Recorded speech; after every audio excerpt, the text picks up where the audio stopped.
Juan 17, versículo 20 al versículo 23.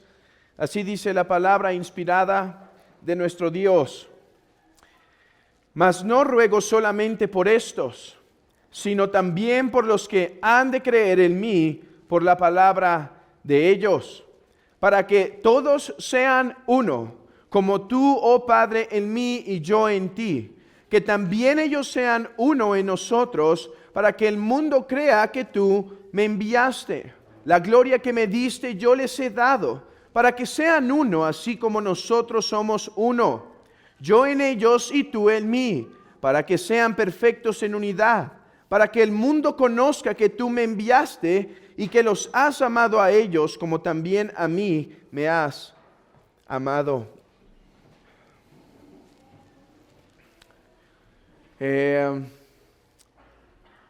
Mi esposa me preguntó la semana pasada si algún día vamos a acabar Juan 17.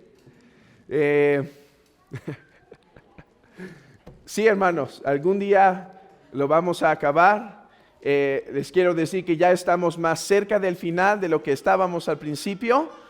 Yo creo que si el Señor nos permite, en 6 sermones o 7 estaremos finalizando Juan 17. Pero la verdad es que nos hemos tomado el tiempo de exponer este texto por la riqueza teológica que contiene. Y no solo riqueza teológica que resulta solo en el pensamiento abstracto, sino riqueza teológica que termina, que tiene su término en nuestros corazones, en nuestra consolación. Pues ¿quién no ha sido alentado al saber que Cristo es sumo sacerdote e intercesor? ¿Quién no ha sido alentado al escuchar la oración de Cristo? Padre, a los que me diste, guárdalos. Y hermanos, ahora estamos siendo exhortados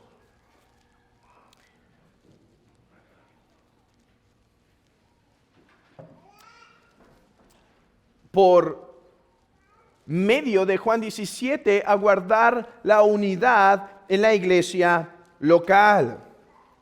Este es nuestro tercer tema sobre la unidad de la iglesia local. Y hoy vamos a ver quizá la última característica de la unidad. Ahora, aclaro, no hemos terminado con el tema de la unidad. Todavía nos quedan 2 sermones más de la unidad. Quiero hablar de la relación entre la gloria de Cristo y la unidad de la iglesia, porque va a decir más adelante, Padre, yo les he dado tu gloria para que sean unos, para que sean perfectos, sean completos.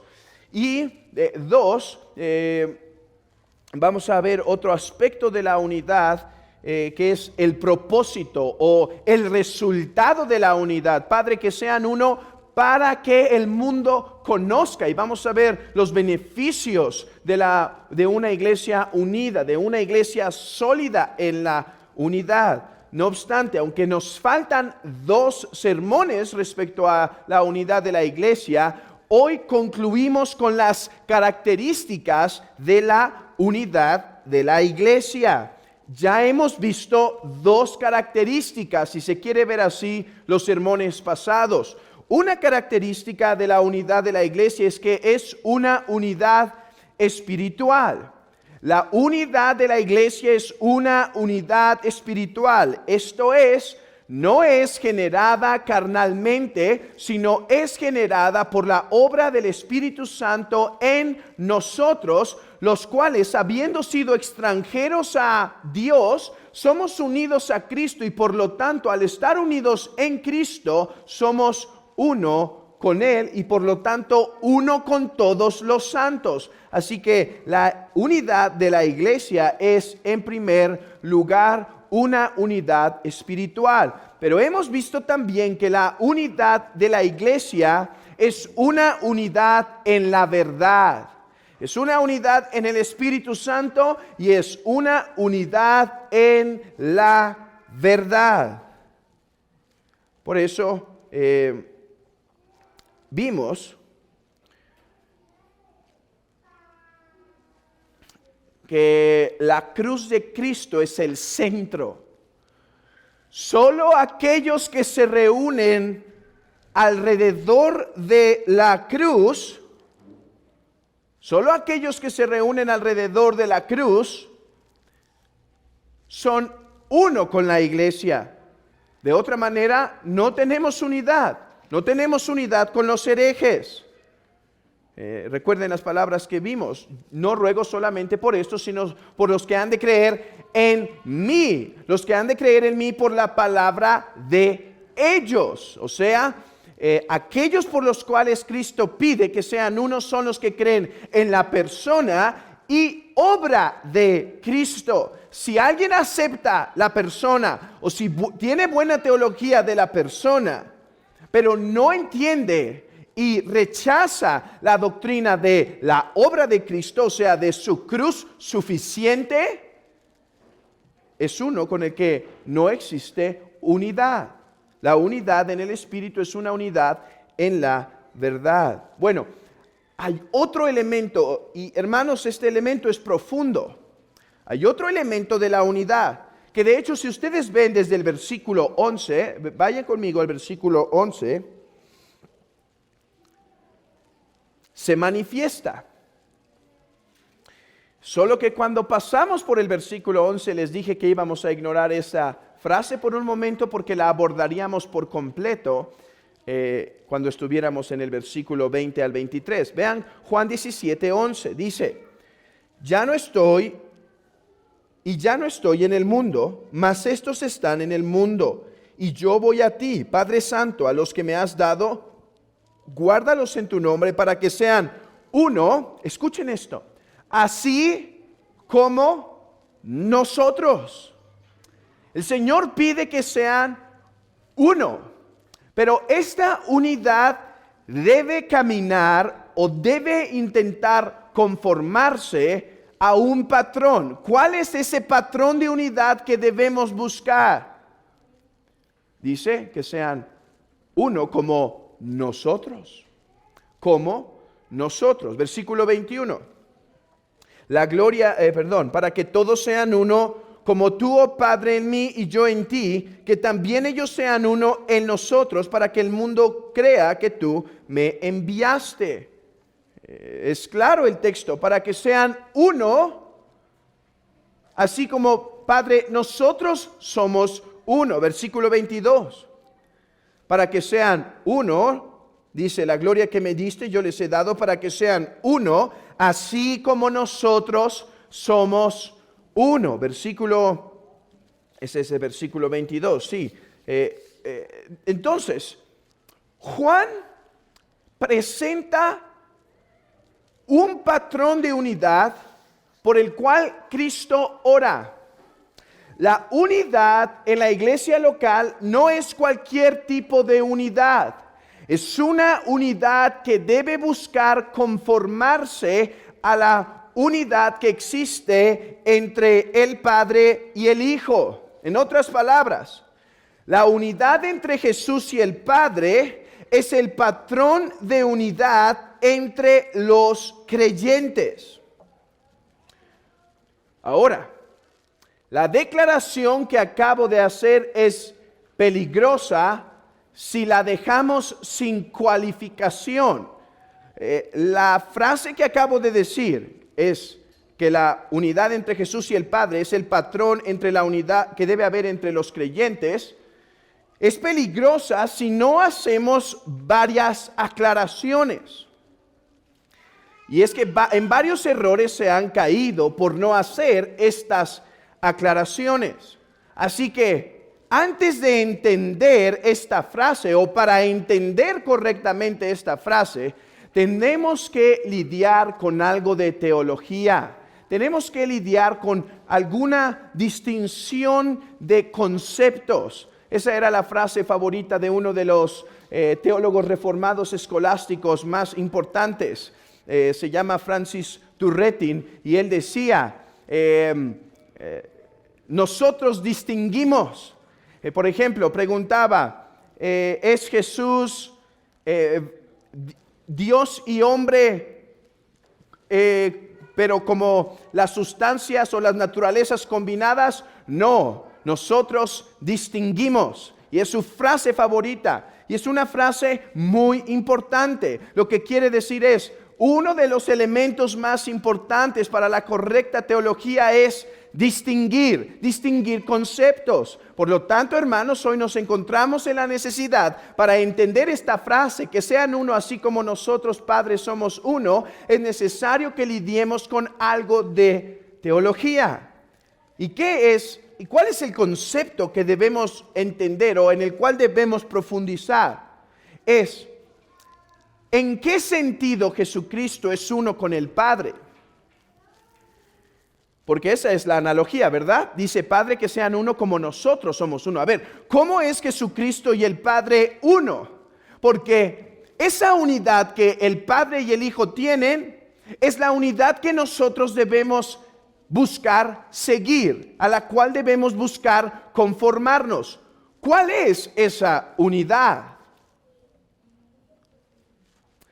Les pido de su paciencia porque tenemos que entrar a dos misterios de la doctrina cristiana.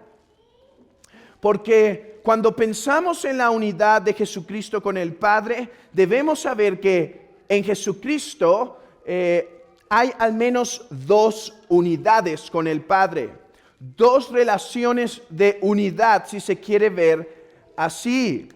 En primer lugar, y esto nos lleva a la doctrina de la Trinidad, Jesucristo es uno con el Padre en esencia. Jesucristo es uno con el Padre en esencia. Recordemos, hermanos, que Jesucristo es Dios de Dios. Él lo dijo a los fariseos, antes de que Abraham fuese, yo soy. Él lo dijo repetidas veces a sus discípulos. A Felipe le dijo, Felipe, el que me ha visto a mí, ha visto al Padre. Por eso Juan tiene una presentación de Cristo tan teológica, una presentación de Cristo donde enfatiza su divinidad. Por eso comienza el texto diciendo que en el principio era el Verbo, y el Verbo era con Dios, y el Verbo era Dios. Este era en el principio con Dios. Y todas las cosas por Él fueron hechas. Así que Jesucristo, al ser verdadero Dios de verdadero Dios, es uno en esencia con el Padre. Por eso el credo niceno confiesa, escuchen, y en un solo Señor, creemos en Dios Padre Todopoderoso, y después dice, y creemos en un solo Señor, Jesucristo, el unigénito de Dios. Ya vimos algo de esta teología en el domingo pasado en la tarde. ¿Recuerdan el monogenes?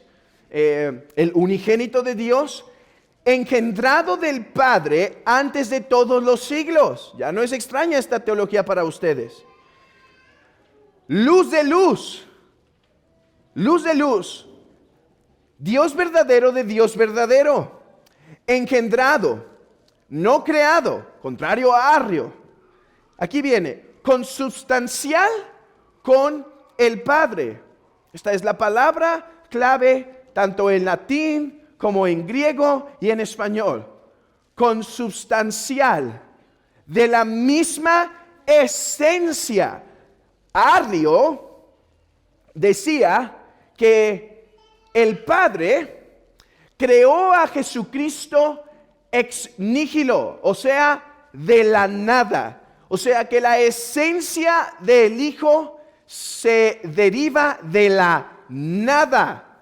Y por lo tanto, hay una diferencia trascendente entre el Padre y el Hijo. Incluso aunque el Hijo es la criatura más exaltada de todas, incluso aunque el Hijo es la criatura más perfecta y debe un tipo de adoración, y de hecho le podemos llamar Dios, dice Arrio, no yo. Dice Arrio, le podemos dar incluso el título de Dios, no en el sentido como esencial, sino en el sentido de honor. Hay que dárselo porque es honorífico ese título. Pero al final es criatura. dice Arrio. Bueno, la iglesia del Señor, hermanos, nosotros, porque recuerden que este credo no es del romanismo ni de los griegos ortodoxos. Este credo es nuestro, hermanos, porque nuestros hermanos en la fe, los mismos que confiaban en Jesucristo como Señor y Salvador, lo formularon. Son nuestros, ¿se acuerdan? Porque somos uno, ¿verdad? Somos uno con todos los que han confesado a Cristo. Así que nuestros hermanos, 1600 años, bueno, un poco menos, 1600 años antes, 1600 años antes formularon esto diciendo, no, el Hijo es de la misma esencia que el Padre, consubstancial. De hecho, Él no es criatura, más bien todas las cosas por Él fueron hechos, que por nosotros se hizo hombre y por nuestra salvación bajo el cielo. Nosotros confesamos que Jesucristo es Dios verdadero de Dios verdadero. O sea, Jesucristo en esencia no es nada diferente al Padre. Él es el Dios eterno, tan eterno como el Padre. Por lo tanto, en la divinidad hay una gloria, hay un poder. No hay tres glorias y tres poderes y tres sabidurías. No, hay una gloria, porque el Padre, el Hijo y el Espíritu participan de la misma esencia. No son tres dioses, porque como dicen los antiguos, lo que es común a las tres personas divinas es la esencia. Por lo tanto, no hay tres dioses, es uno. Pero son tres realmente distintos el uno del otro en cuanto a ser reales personas, ¿sí? Son distintos. El Padre no es el Hijo y el Hijo no es el Padre, sino que el Padre es eternamente el Padre y el Hijo es eternamente el Hijo y el Espíritu Santo es eternamente el Espíritu Santo, siendo un solo Dios. Entonces, ¿en qué sentidos Cristo es uno con el Padre? Es uno porque es esencialmente uno. Por ejemplo, Juan capítulo 5, versículo 19. Abran sus Biblias ahí, vamos a ver el testimonio.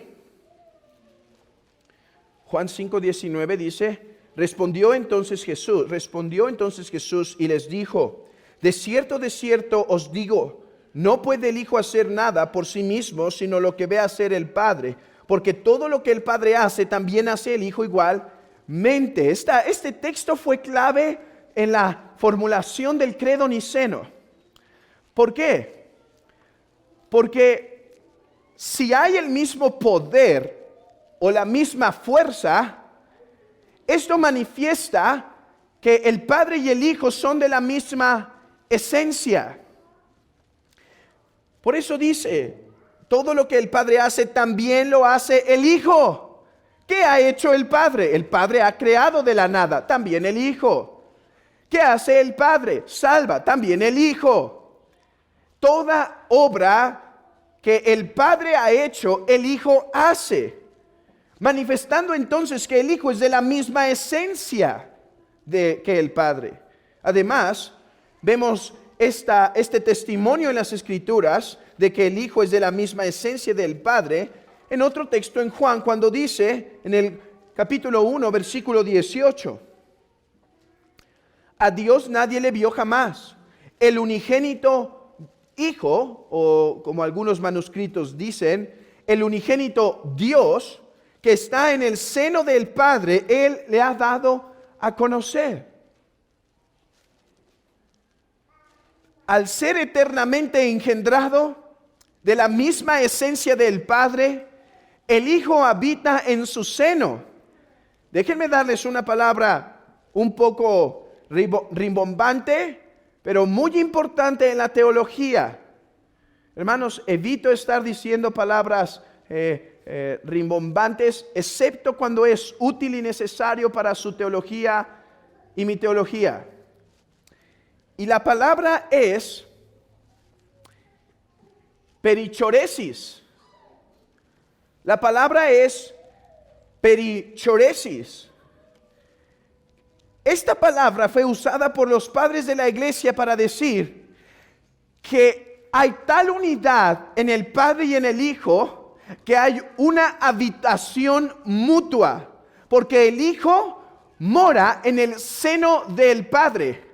O sea, hay una comunión, hay una relación, hay una habitación completa.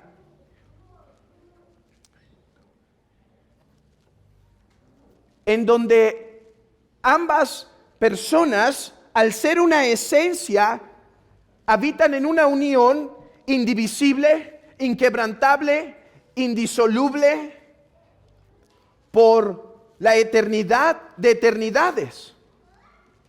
Y no hay forma en que esa unidad entre el Padre y el Hijo se pueda romper ni por una fracción de segundo. Porque el Padre eternamente engendra al Hijo. Esto es lo que es llamado en la teología también una operación necesaria del Padre. Es algo que el Padre hace.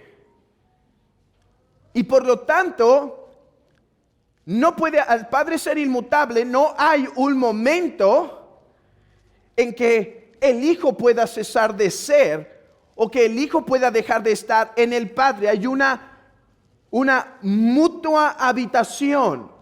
Hermanos, yo estoy en gran desfavor de las imágenes de la Trinidad. A veces se quiere transmitir la palabra perichoresis por medio de poner 3 círculos y ponerlos los 3 uno encima del otro. Esa es la idea en griego, ¿sí? Es una habitación plena, o sea, cae perfecto, ¿sí? No hay ninguna discrepancia. Los 2 círculos caen al mismo tiempo. La imagen creo que ayuda, ¿sí? A entender el concepto en griego, la plena habitación. Pero toda imagen de la Trinidad siempre cae fuera cae en algún aspecto hay un error, ¿sí? Porque no hay algo humano, no hay un símbolo que nos pueda hacer entender la plena habitación que el Padre, el Hijo y el Espíritu tienen, la plena comunión inquebrantable. Pero en vez de imágenes debemos aferrarnos a las palabras del Señor cuando dice que Él habita en el seno del Padre, y por otro lado cuando dice yo y el Padre uno somos. Es cierto que ese uno somos tiene connotaciones de uno en misión, como vamos a ver en un momento, pero cuando el Padre hablaba y decía, cuando Jesucristo hablaba diciendo, yo y el Padre uno somos, nos decía algo más que el hecho de su encarnación. Nos hablaba de su relación con el Padre desde toda la eternidad. Así que el Padre es uno, el Padre y el Hijo son uno porque esencialmente son uno. Y hay una plena comunicación de la esencia del Padre al Hijo por la generación eterna. Ahora, los que vinieron al estudio del domingo pasado seguramente están entendiendo un poco más que los que no. Les animo a que los que no puedan ver el estudio del domingo pasado de las 6, ya que quizá va a aclarar algunas de las dudas que hay. Ok. Esa es, por un lado, una de las unidades que debemos distinguir que hay en nuestro Señor Jesucristo con el Padre. No obstante, hay otra unidad que no debemos ignorar. Y el ignorarla pues el ignorarla, hermanos, nos puede traer grandes errores. ¿Cuál es esta unidad? Que Jesucristo es uno con el Padre, no solo esencialmente, sino como mediador, como Mesías. La segunda persona de la divinidad se encarnó. Y en esa unión que es llamada hipostática, donde dos naturalezas permanecen unidas en la persona de Jesucristo, no hay dos personas, no hay una mezcla de divinidad y humanidad para hacer algún otro tipo de ser, no, sino que en Jesucristo, que es una persona, en Él hay dos naturalezas, verdadero Dios y verdadero hombre. Es Dios en todas las cosas y es verdadero hombre con nosotros en todas las cosas excepto el pecado. Bueno, cuando el Hijo tomó carne,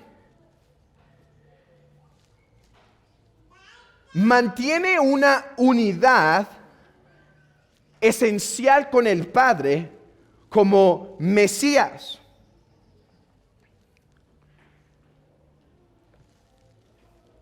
Y este es el misterio. Les dije que íbamos a ver dos misterios, ¿verdad? Uno es la Trinidad y el otro es la naturaleza hipostática de Cristo. Para ambos se necesitan 24 lecciones para introducirnos al tema. Así que sean pacientes si tenemos 5 o 10 minutos para cada uno de estos puntos ahora. En Jesucristo, al ser verdadero Dios en la carne, por lo tanto posee una unidad con el Padre natural, de facto. Pero además, debemos entender que esta unidad con el Padre en la persona de Jesucristo es sostenida por la santidad de su persona, así como por la obra del Espíritu Santo. Miren lo que dijo un autor sobre esto. Por la unidad hipostática de la humanidad a la divinidad en la persona de nuestro Salvador, pues la humanidad, estando unida a la divinidad en la persona del Hijo, debe estar unida por la mediación también al Padre. Lo que está diciendo es, cuando Jesucristo, al ser verdadero Dios, al encarnarse, no pierde ni por un momento la unidad con el Padre, sino que ahora la persona de Cristo posee una unidad. Ahora, hermanos, y este es mi punto y voy a pasar a concluir esto ya. No debemos dividir estas unidades. Sí, porque hemos hablado de dos. Así es como hablan los teólogos de antaño. Cuando uno lee John Owen, cuando uno lee Anthony Burgess o Thomas Manton, leen que claramente distinguen que Cristo poseía dos uniones. Una esencial, eterna, y la otra en virtud de ser el Mesías. Al encarnarse ahora posee una unidad con el Padre. Esta unidad es sostenida o tiene su fundamento en la unidad esencial, pero sí es diferente, hermanos, en que ahora es uno con el Padre en su estado mesiánico. ¿Por qué es importante entender esto? Porque Cristo va a mantener o va a revelar una unidad con el Padre en la persona de Cristo que no hubiese podido revelarse aparte de que tomara carne. ¿Sí? Ok, retengan eso lo más que puedan, agarren ese pensamiento y vamos a avanzar un poco y espero que todos empiecen a entender lo que quiero decir ahora. Si alguien se queda confundido, al final acérquese y yo con mucho gusto puedo profundizar en esto y aclarar las dudas, si es que me equivoqué en transmitir algo o si no fui suficientemente claro. Pero entendamos, distingamos que hay dos unidades, una esencial eterna y la otra es una unidad que basada en la unidad eterna es en la persona y obra de Jesucristo que comienza o nace en su encarnación. Ok. Es esa unidad que debemos perseguir como iglesia. ¿Cuál? Dije dos. Bueno, estoy convencido de poder decir esto. No estamos llamados a imitar la unidad esencial que existe entre el Padre y el Hijo, lo que llamamos perichoresis. No somos llamados a imitar eso. Hermanos, tengo que aclarar esto porque grandes errores se han cometido aquí. Por ejemplo, algunos han usado la Trinidad para decir, debemos imitar la Trinidad en el orden que hay y por lo tanto debemos apoyar el compatibilismo. O sea, que el padre en la casa debe ser superior o debe tener autoridad sobre la esposa. O algunos otros han dicho, no, debido a que hay igualdad en esencia, debemos apoyar el igualitarismo. Y esta es otra que dice, no, en la iglesia las mujeres pueden ser pastoras y la esposa en la casa en realidad no tiene que estar sujeta a autoridad, sino que ella puede ser también autoridad. Hermanos, han usado la doctrina de la Trinidad para cualquier concepto que se les ocurra de unidad, para conceptos sociales, políticos, matrimoniales, eclesiásticos. Y yo tengo que aclarar que la unidad esencial que existe entre el Padre y el Hijo nos es revelada, hermanos. Nos es revelada para adorarla, no tanto para imitarla.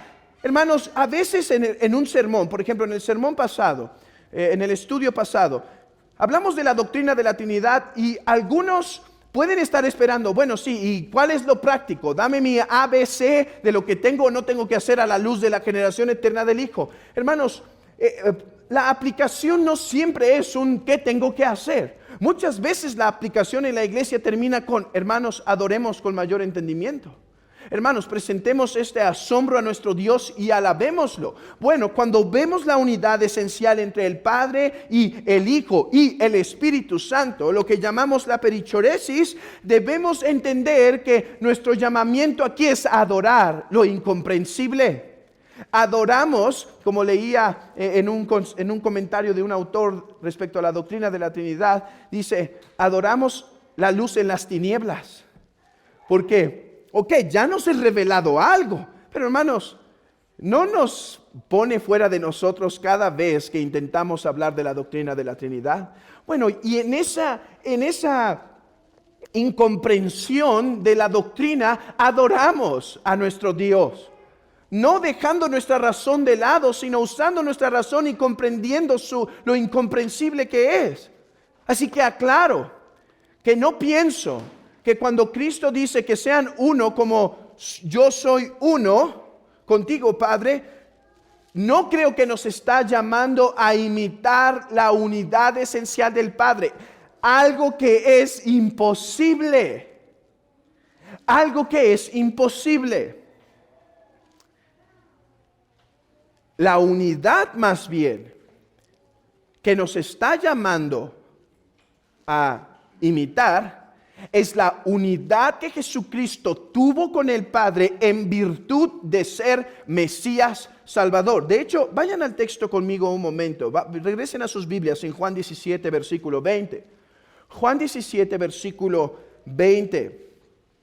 Dice, mas no ruego solamente por estos, sino también por los que han de creer en mí por la palabra de ellos, para que todos sean uno, como tú, oh Padre, en mí y yo en ti, que también ellos sean uno. Hermanos, algo que nos da luz es la frase que viene, escuchen, para que el mundo crea que tú me enviaste. O sea, Jesucristo quiere que se revele algo de su misión salvadora en virtud de la unión que tiene con el Padre. Hermanos, esto nos da luz de que entonces la unidad que debemos reflejar es la unidad que el Hijo tuvo con el Padre en su misión salvadora, en su misión, dejen de separar las palabras, en su misión salvadora. ¿Sí? Esa es la unidad que nos llama. Por algo el texto dice, para que el mundo crea que tú me enviaste. O sea, ellos van a reflejar el evangelio, el amor, el propósito, la salvación en la unidad. Y todos esos son eventos que solo Cristo pasó en la carne. Por lo tanto, somos llamados a imitar la unión de Cristo nuestro Señor y Salvador como Mesías. Y aquí tengo varios puntos que se desprenden de esto. La unidad de la iglesia entonces debe ser una unidad que busque ser espiritual. Esto ya lo dije, así que no voy a abundar, solo déjenme hacer una aclaración. Yo dije hace un momento que la unidad entre el Padre y el Hijo, o la unidad de Jesucristo, nuestro Salvador, con el Padre es sostenida, su unidad en la encarnación es sostenida en dos formas. Una es en virtud de ser la misma esencia del Padre, ¿sí? En virtud de ser la segunda persona de la divinidad. Dos, esta unidad se mantiene también por la operación del Espíritu Santo en el Cristo encarnado, que mantiene un vínculo con el Padre. Hermanos, de esto habló John Owen mucho tiempo atrás. Escuchen lo que dice. Es evidente y más allá de toda duda o disputa que la unión personal del Verbo divino y la naturaleza humana fue por la asunción de esa naturaleza en una sustancia personal con ella. Así la persona del Padre no tiene otra unión con la naturaleza humana de Cristo, sino la misma que procede del Hijo. Inmediatamente esta unión es la morada del Espíritu Santo. Inmediatamente esta unión se fortalece, se mantiene y se concurre en todo con el Padre por la morada del Espíritu Santo en Él. O sea, el Hijo mantiene una unidad perfecta con el Padre, como el Cristo encarnado, en virtud de ser Dios verdadero y en virtud de la operación sobrenatural del Espíritu Santo, que une al Hijo y lo santifica y lo guarda y lo mantiene siendo uno con el Padre en todo momento. Hermanos, por lo tanto, nuestra unidad en la iglesia debe ser una unidad fundamentada y unida y guardada en el Espíritu Santo. No debemos buscar una unidad carnal en movimientos humanos, en estrategias humanas, sino una unidad que fluye de la persona del Espíritu Santo. Y por eso hablábamos de la importancia de caminar en el Espíritu para guardar la unidad de la iglesia. Ahora, Anthony Burgess nos da al menos otras 4 conclusiones, 4 consecuencias de contemplar la unidad del Padre y del Hijo en la iglesia. 1, debemos buscar tener una unidad indivisible. ¿De qué unidad estamos hablando aquí que Jesucristo tenía con el Padre? La unidad de ser Mesías, la unidad que tenía en virtud de ser Mesías. Hermanos, la unidad del Padre y del Hijo se mantuvo en perfecta armonía. En ningún momento se quebrantó. El Hijo y el Padre permanecieron siendo uno, dice Burgess. Por lo tanto, busquemos mantener una unidad, hermanos, que soporta incluso la prueba de fuego. Busquemos mantener una unidad en la iglesia indivisible, hermanos, no una unidad que fácilmente se puede quebrantar, sino una unidad que se sostiene, que se mantiene. Una unidad, hermanos, que perdura. Y para eso necesitamos crecer en nuestro carácter. Necesitamos crecer en esa hipersensibilidad. Necesitamos crecer en nuestra actitud para con nuestros hermanos. Debemos buscar una unidad santa entre nosotros. No una unidad que apapacha el pecado y para que podamos ser uno yo tengo que callarme tu pecado y tú el mío y así nos vamos a mantener, sino busquemos una unidad en la santidad del Señor, porque la unidad que Jesucristo, nuestro Señor y Salvador, tenía con el Padre era una basada y fundamentada en la purísima santidad de su persona. Jesucristo fue uno con el Padre porque Él era el Santísimo, porque en Él no había mancha, no había arruga, no había contaminación. Hermanos, si la unidad que debemos tener como iglesia fluye del Espíritu Santo, busquemos la santidad. No es por nada que cuando alguien empieza a caer en pecado, se empieza a alejar y apartarse de la iglesia. No es un misterio que algunos entre nosotros están apartados. No es un misterio que quizá estén en pecado, que quizá estén con grandes problemas en el alma, con gran esclavitud al pecado, con graves problemas matrimoniales. No es un misterio, porque la luz expone las tinieblas. Hermano, busca una unidad en santidad.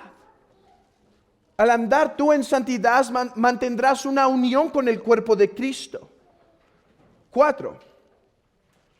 Debemos mantener una unidad de amor. Jesucristo, nuestro Señor y Salvador,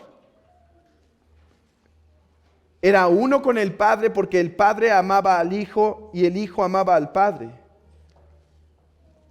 Y por lo tanto había esa unión, hermanos. Era una unión en amor.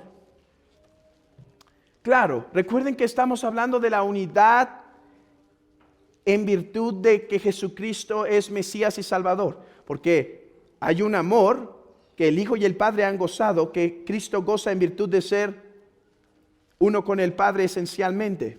Pero estamos hablando del amor que el Padre tiene con el Hijo en su encarnación, un amor constante, un amor continuo. El Padre ama al Hijo y por lo tanto todas las cosas le ha dado en su mano. Hermanos, el amor es el vínculo perfecto en la unidad. No nos debe sorprender, por lo tanto, que el Padre y el Hijo se amaban. El Hijo oraba al Padre. Y por eso leemos en los Salmos que cuando el Hijo oraba al Padre, el Padre respondía. Y se escuchó una voz del cielo que decía: este es mi Hijo amado, en quien tengo complacencia. Y por otro lado, el Hijo podría decir: esta es mi comida, que haga la voluntad del que me envió. ¿Y cuál es el amor? Nos va a enseñar más adelante. Que uno obedezca a los mandamientos de Dios. Oh, hermanos, el amor es el vínculo perfecto. Y si algo debemos buscar en la iglesia local es amor. Hermano, ¿amas tu iglesia? Porque si no es fácil cortar la unidad de la iglesia, ¿sí? Cuando uno no ama, no tiene temor a lastimar. Mire, no es lo mismo que cómo porta la esposa el anillo y lo guarda porque aprecia el símbolo. El niño, ¿no? Que hasta por el baño se le puede terminar yendo el anillo.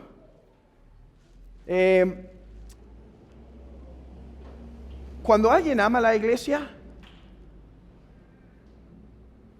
la va a cuidar.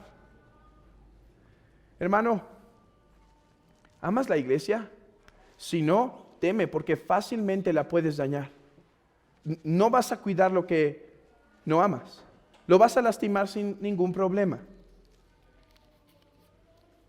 Hermano, ven y goza del amor de la iglesia y participa de este amor.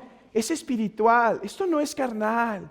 Esto no es que si podemos ser buenos amigos, déjenme usar esa palabra, hermanos, no es que si somos buenos compas.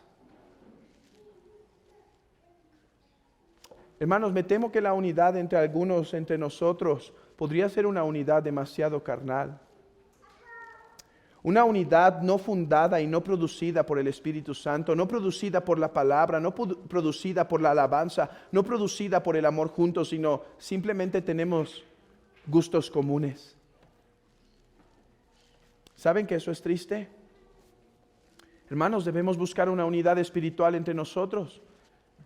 Por eso es tan importante que aseguremos que los que están en la membresía sean verdaderos cristianos, porque si son verdaderos cristianos van a tener los mismos afectos que nosotros y por lo tanto vamos a poder correr juntos. Van a amar a nuestro Dios, van a amar su palabra, van a amar el servicio de la iglesia y no vamos a estar ahí persiguiendo a las personas para que hagan lo que un cristiano debe hacer. Venir a la oración no va a ser una pregunta. Pero ¿por qué si puedo orar en mi casa? No, porque amo estar en la comunidad de los santos. ¿No cantaba así el pueblo de Israel cuando iba caminando hacia Jerusalén? Los salmos que se llaman salmos de ascenso. Ya deseo estar con el pueblo de Dios. Qué regocijo es estar entre ellos. Hermanos, crezcamos en nuestro amor. Ahora, vuelvo al punto. ¿Cómo vas a amar más a tus hermanos? Si estás frío y no estás en la comunión con Dios y no estás en el Espíritu Santo, tu amor va a ser otra vez sobre los gustos comunes y va a ser un amigo como cualquier otro. Camina en el Espíritu Santo para que el amor de Dios abunde en tu corazón y entonces podrás unirte a los otros que quizás son muy diferentes que tú, pero que aman lo mismo y gozan del mismo Espíritu, tienen el mismo bautizo, confiesan la misma fe, hermanos. Hermanos, tenemos que ser serios en nuestra vida espiritual si queremos guardar la unidad de la iglesia local, porque todo fluye de la obra del Espíritu Santo. Además, debemos buscar imitar la unidad entre el Padre y el Hijo de forma ordenada. Algunos han usado y han dicho que el Padre siempre ha mandado al Hijo y el Hijo se somete eternamente al Padre. Creo que eso tiene un problema teológico muy grave, es un error importante. ¿Por qué? Porque para que el Hijo se someta al Padre tiene que haber una distinción en voluntades, pero eso nos haría triteístas, porque para que haya voluntad tiene que haber una naturaleza. Y si el Padre y el Hijo son diferentes naturalezas, puede haber dos voluntades, pero si es una esencia, no puede. Aunque rechazo eso, debemos entender que nuestro Señor Jesucristo sí se sometió al Padre en virtud de su encarnación. El Hijo se sometió al Padre por haber tomado cuerpo. Por eso dice Hebreos que por cuanto fue Hijo, pudo aprender la obediencia. Por eso pudo decir, el Padre es mayor que yo. Por eso pudo decir también, nada hablo por mi propia cuenta, sino que lo que escucho, eso hablo. Por eso pudo decir que el juicio lo ha recibido del Padre.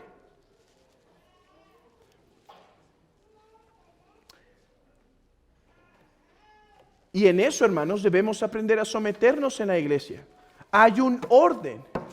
En la iglesia existe un orden establecido por Dios. Hermanos, y esto requiere humildad. Oh, hermanos, pensando en esto, consideraba si es necesario dar un sermón de la humildad para mi propio corazón y para el bien de la iglesia. Porque los padres y los antiguos hablaron mucho de esto. Agustín se le preguntó una vez, ¿cuál es la virtud más importante en la vida cristiana? Y contestó, le preguntaron, ¿cuáles son las 3 virtudes más importantes en la vida cristiana? Y él dijo, humildad, humildad y humildad. Y así escribe en la Clemente en su primera epístola. La primera epístola, esto es alrededor del año 90 al año 100. Y había divisiones en Corinto. Cosa no muy extraña, ¿verdad? Había divisiones en Corinto y entonces Clemente escribe, oigan, si el apóstol Pablo ya les había hablado de esto, pero hay un problema por lo cual ya no hay unidad, se han ensoberbecido. Por eso es difícil a veces la unidad de la iglesia, Porque podemos estar caminando en soberbia, en pensar más de nosotros, no pensando de forma humilde, teniendo un concepto apropiado como nos llama el apóstol Pablo en Filipenses. Recuerden que haya este mismo sentir que hubo también en Cristo Jesús, el cual siendo en forma de Dios no estimó el ser igual a Dios como cosa que aferrarse, sino que se despojó a sí mismo haciéndose obediente y tomó forma de hombre y se hizo semejante a los hombres, y estando en la condición de hombre se humilló a sí mismo haciéndose obediente hasta la muerte y muerte de cruz. Y por lo tanto dice el apóstol, haya pues en vosotros este sentir que hubo en Cristo Jesús. O sea, vivamos en esa humildad, vivamos en esa sumisión. Hermanos, un filósofo llegó a decir, el hijo, y esta frase es profunda, hermano, y dijo, el hijo es aquel del cual el padre desea su más grande prosperidad y de aquel que nunca tendrá celos. ¿No es interesante, hermanos? Es muy verdad, es muy verdadera esa frase. Si alguien está en el trabajo y su compañero está prosperando, el hombre va a luchar y decir, porque a este le está yendo mejor, ¿no? Bueno, a ustedes no, hermanos, pero a otros les puede pasar. O quizá una hermana está teniendo mucho fruto en su vida espiritual y otra siente celos, ¿sí? U otro.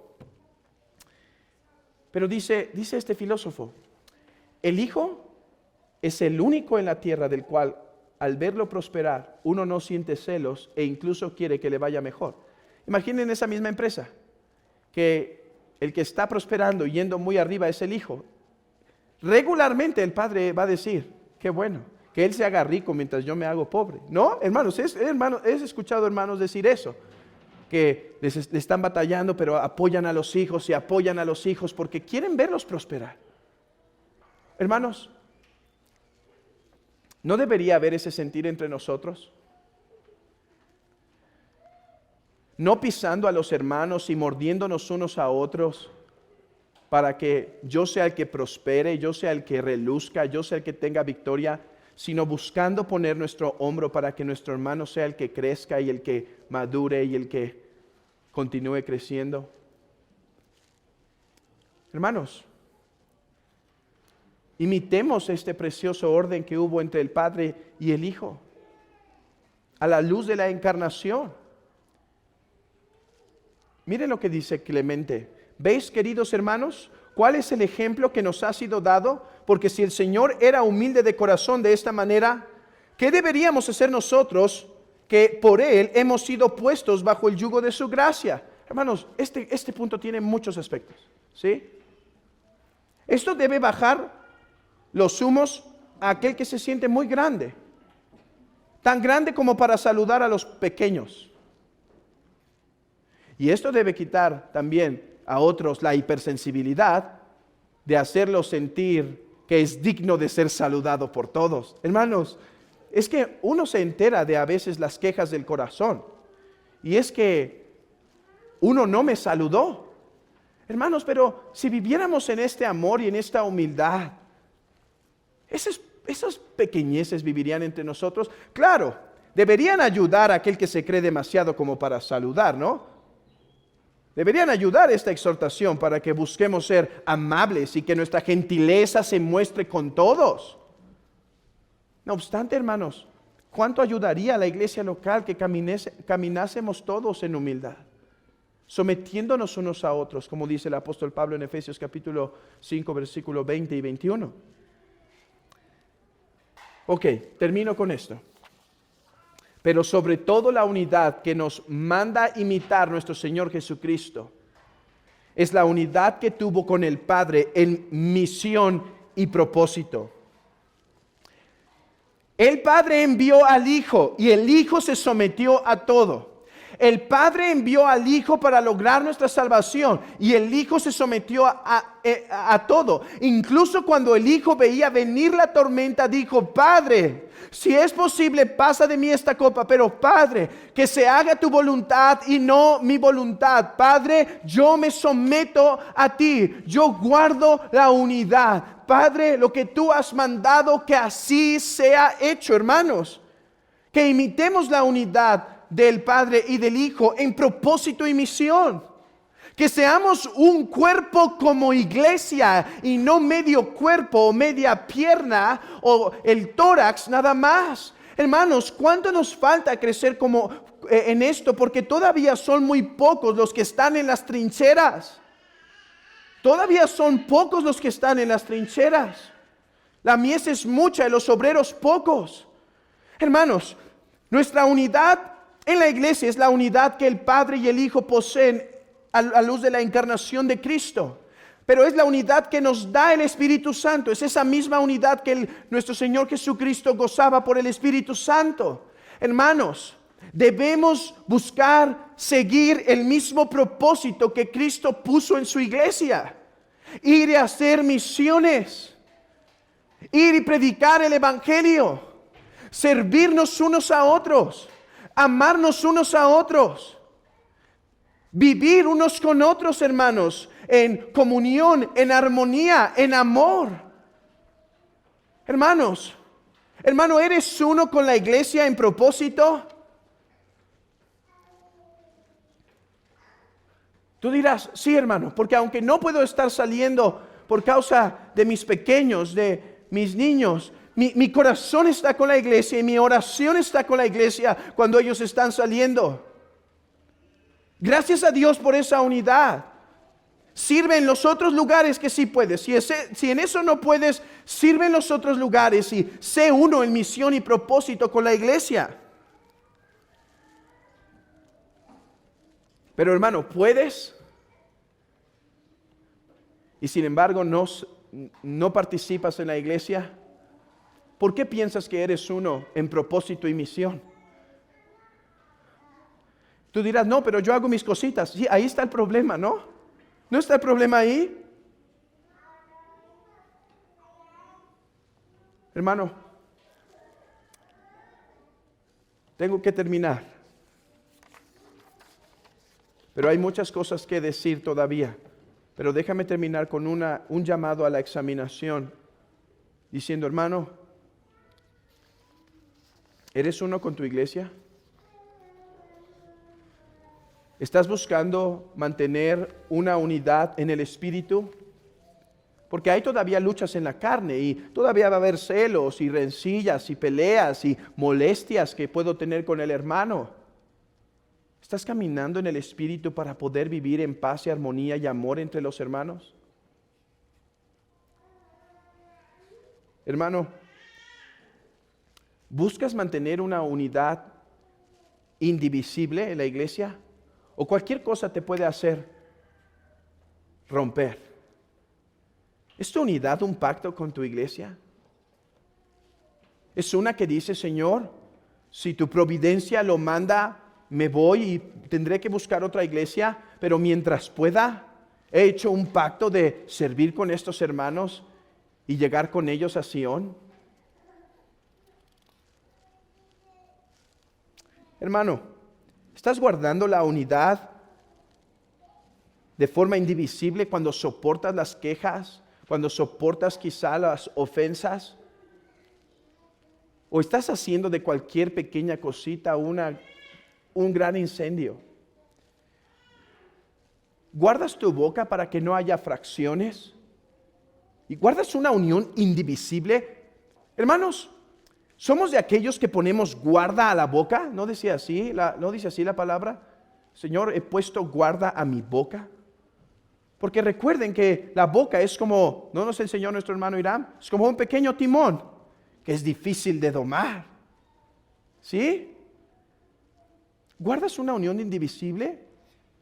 ¿O eres uno de los que fácilmente está echando por ahí veneno para afectar la unión de la iglesia? ¿Guardas una unión santa? ¿Estás fomentando una unión basada en las cosas santas? ¿O tu unión con los que tienes unión en la iglesia es simplemente una unión de gustos comunes? Que por sí mismo no está mal, pero si esa es la única unión que tienes con la iglesia, estás en grave peligro. ¿Es tu unidad de amor?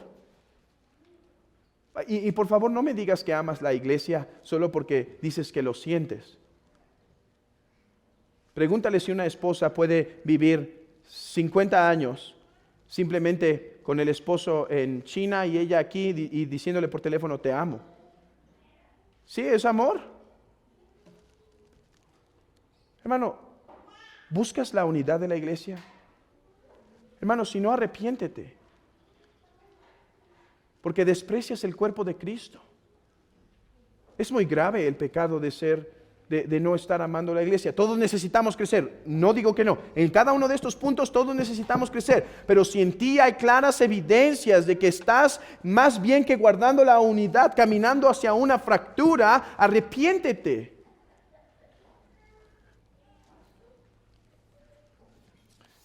¿Guardas el orden en la iglesia?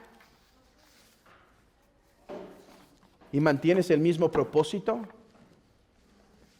¿Tienes una meta? ¿Trabajar junto con la iglesia? ¿Avanzar en las mismas obras, en el mismo ministerio? ¿Apoyar en los mismos proyectos? Hermanos, que el Señor nos ayude a mantener esta preciosa unidad. Y amigo, entiende esto,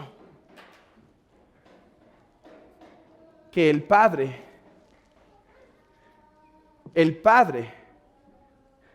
dio a su amado Hijo, aquellos que eternamente han sido uno, y en la encarnación siendo uno por la unidad que el Hijo tiene con el Padre. No obstante, el amado fue castigado en la cruz. No porque hay desunidad entre el Hijo y el Padre. No porque hay peleas y rencillas, algo imposible que ocurra en nuestro Señor Jesucristo con su amado Padre, sino porque el Hijo voluntariamente tomó la deuda de nosotros los pecadores. Él murió en la cruz por causa de nuestras deudas. Por lo tanto,